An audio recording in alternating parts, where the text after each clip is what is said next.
What I hope to talk about today and convince you of is a repertoire of all tools, and not one being the panacea to solve everything.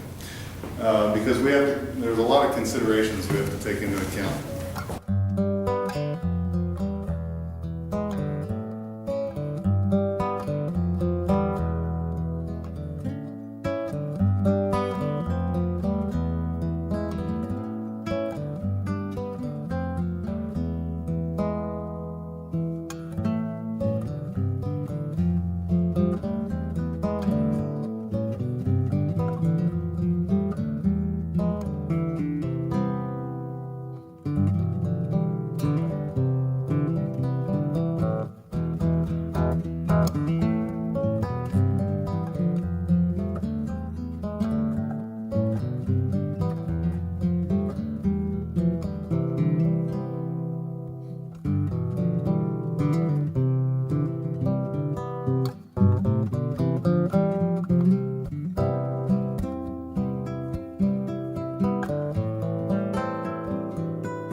So down here on your left is a picture depicting the dense shrub condition that can be seen throughout the watershed. In the center we've got conifer encroachment. This picture is depicting on the north side of Mount Shasta where we have an aspen stand where the conifers encroaching into that aspen stand. A big concern in that area we have is with the black oak stands where the conifers are encroaching in those stands, more so than what we've been seeing with the aspen. In the lower right-hand corner, we have a picture of a ponderosa stand on the south side of Mount Shasta, where it is infected with bug kill and disease. So that's a concern in the watershed. On the right-hand side, we have a picture of one of our plantations, and as you can see, we have same species, same age group plantations, so that can be an issue.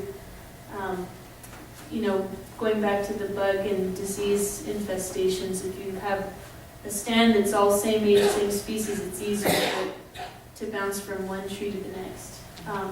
On the upper right-hand corner, we have a picture of the fuel loading. This one's due to an avalanche. I believe this photo's from the infamous alien footprint that can be seen on the west side of Mount Shasta. So as you can see, that's a lot of fuel that's dead and down that could be of concern.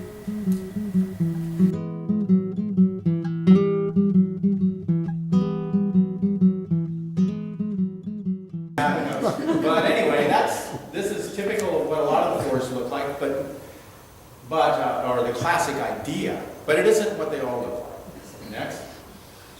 From the top looking down, that's what this forest looks like. It's not continuous carpeted green like a lot of our forests are now. It's broken up, and you can see there's gaps in it, and you can see even underneath here you can see the shadows of the trees telling you it's a distance from the ground up to the crowns and stuff. And then you even have areas like this of young trees and shrubs and stuff in some of these gaps. But it's a very heterogeneous type of place, very diverse. And very diverse with the plant life and the understory as well. Next. And this is what when you walk around in it, the kind of things you see. You see here, obviously, the classic stuff that I was showing you, but then areas that look like this, even areas that are dominated by oaks and stuff that are in there. And places with lots of regen and some of the gaps, big oak tree here in an opening, and even some shrub fields that are in this. But all of this stuff is in that real diverse kind of an area. And so that when the fires do come in here, they can't sweep through it with an intense crown fire kind of a situation. The fire keeps falling out of the crowns and to the ground, is basically.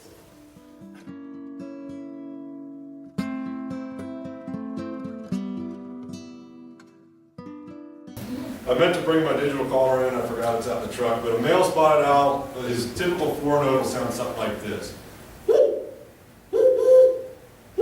And so we used to do it by voice. What we learned were that spotted owls would get used to hearing people and know that it wasn't somebody they needed to worry about. They stopped calling. So that's why the protocol now requires digital calls of actual spotted owls. Spotted owls are pretty bright, they pick up on things pretty quick, and there's no point in them wasting energy to defend a territory if they don't need to. And so that's why detections were starting to go down with voice calling. And some guys like my old boss just weren't very good at it.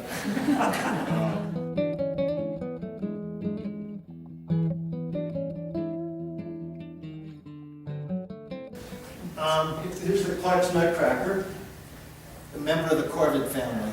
Crows, ravens, they're smart, really smart. I tried to study the blue jay in Florida once in the Florida scrub jay and the interactions, and I figured, no, they're smarter than I am. I can't study them.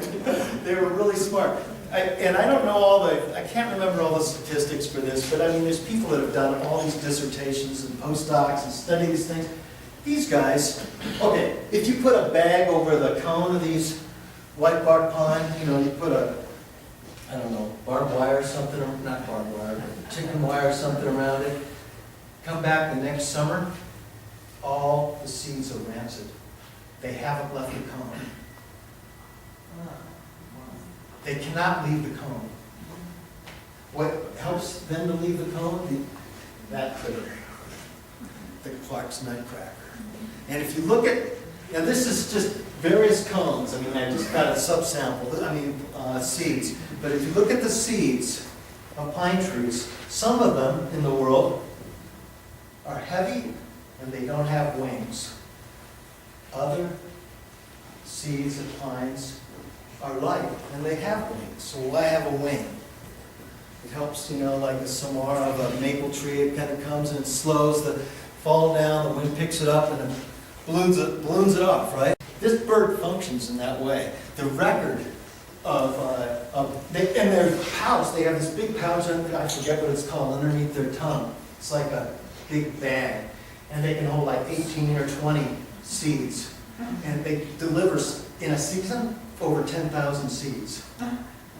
They take, and the farthest they've found, biologists have found, 18 miles. So they're not going to interbreed with the adult.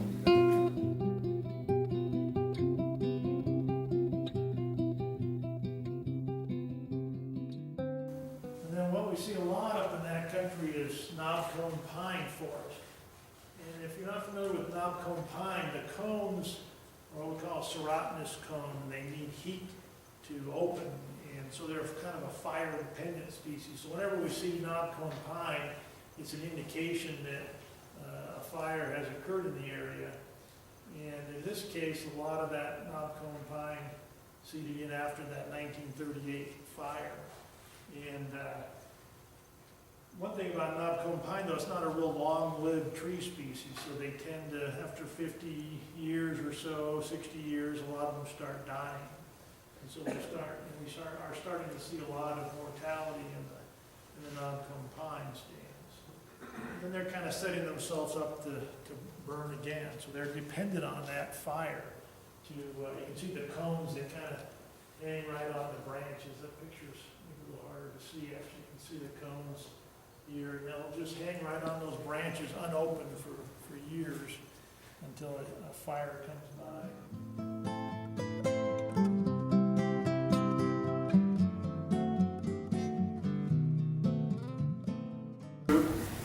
want to do is we want to determine what damage the fire did to the watershed and what actions do we need to take to prevent damage in the event that we get a damaging storm shortly after the fire occurred. One of the first things we do is we map that soil severity and produce the map that I showed earlier. And you'll see here that we had about 11% of the fire area burn at high severity. Not really very much overall. Maybe more significantly, roughly 70% of the area either burned at low severity or didn't burn at all. So we had a real patchy mosaic of fire in the Bagley landscape. And this is pretty typical of the fires we've been seeing in our area over the last 10 years. Our biggest concern was the road system. The Forest Service hasn't done a lot of work on our roads in the Siskiyou Creek watershed in decades, and many of the pipes were partially plugged even prior to the fire. The fire itself caused a lot of dry raveling. Like this picture says, there's an inlet there somewhere. A lot of the pipes were buried, so the first priority for the bear team was to get going in this watershed and try to start digging some of these out in the event that we did receive a damaging storm.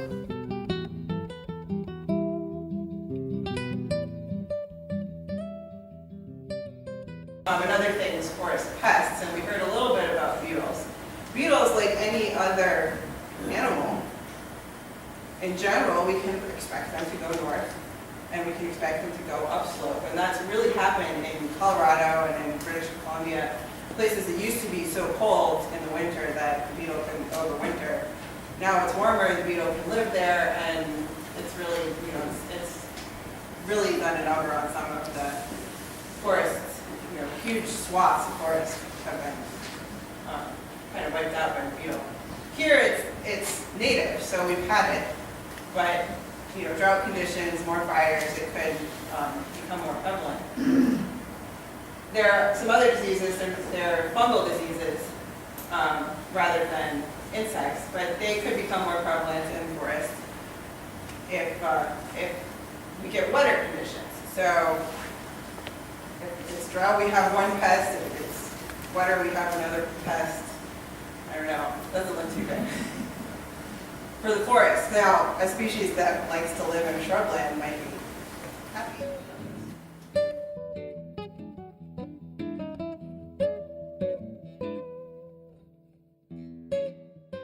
This is one of the things that we try to do to put things back into some sort of sustainable order. So, dynamic disturbance is what we need. And so, yes, we have meadows with encroaching conifer, and we want to restore their processes and function. And those two words is what I'd like you to keep in mind.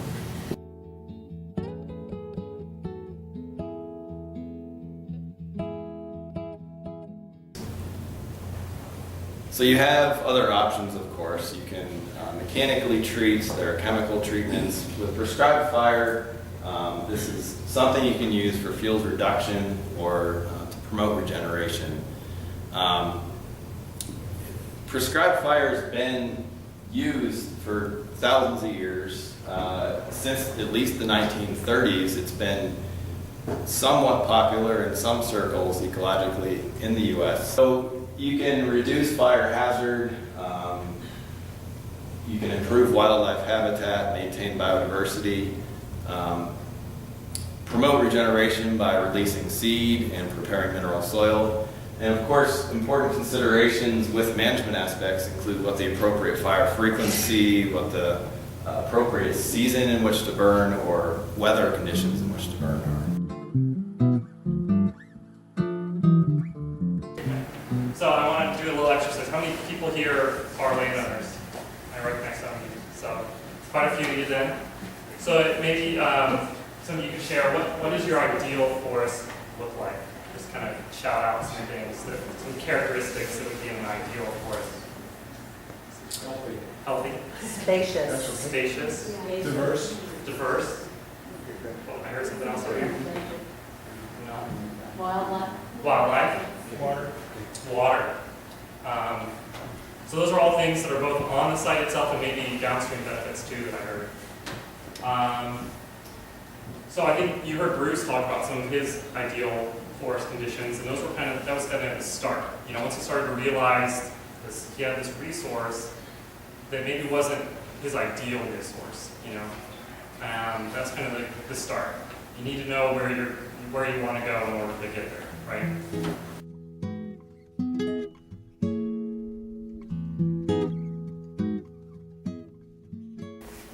So if you were here on August 4th, 2014, you might have experienced a pretty significant thunderstorm that came through the area. We ended up getting a lightning strike about a little over half a mile up on Castle Lake Road on the left-hand side.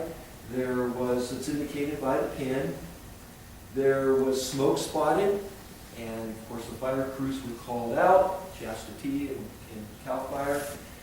They go racing up the roads looking for smoke, and of course in those dense forests it's really hard to see forest and to see the smoke.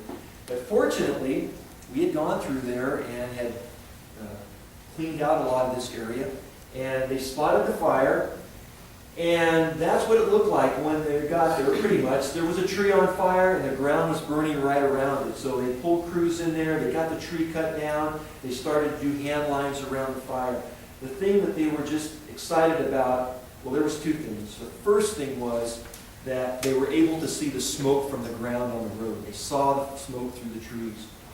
The second thing that was really helpful was that they were able to get themselves and some equipment in there to get a line around that fire and get it out. It was just crawling through the duff on the ground, and it was really something. If it would have happened a year ago, I don't know what would have happened in that area, because that place was absolutely inundated with low fuels and a lot of ladder fuels. So it was really fortunate that we were able to get in there and get this particular area cleaned up and make it look like it does. And then there's another picture here where they did some lines. I took this one because this looks back into the black oak area, and you can see the ground is opened up, and it really is a site that will not sustain fire.